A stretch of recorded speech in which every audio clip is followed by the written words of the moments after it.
So what we found, the major finding, is that if you combine CBD with THC, you actually enhance the anti-cancer effects of THC. It's been previously reported that THC was effective at inhibiting aggressive brain cancers in vivo, and this, what they call preclinical data, led to a small clinical trial in Spain.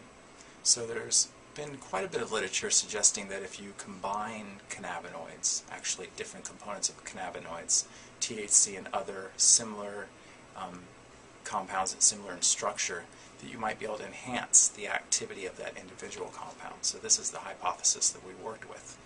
We screened a variety of cannabinoids and against many different types of cancers.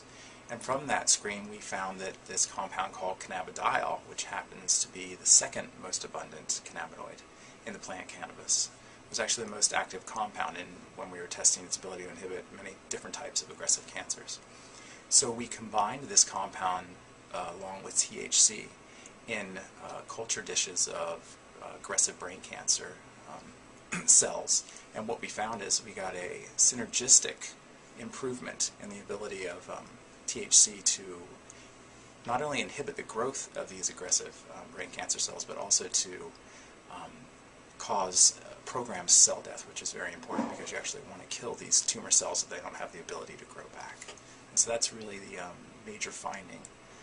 And also within that, we were able to find specific molecular mechanisms that might explain why combining the two compounds makes for a more efficient treatment.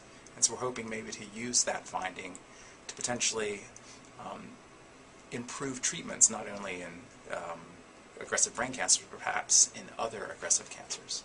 So everyone's going to say, great, that means if I have brain cancer or some other cancer, I can just smoke a joint and I'm Right. good, right?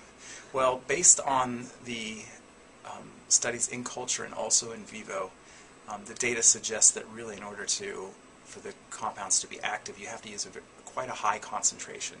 And you wouldn't be able to reach that concentration by smoking the compound. It really needs to be a direct administration. In fact, in the small clinical trial, they used infusion pumps that were put directly into the brain so they can infuse the compound right directly to the tumor.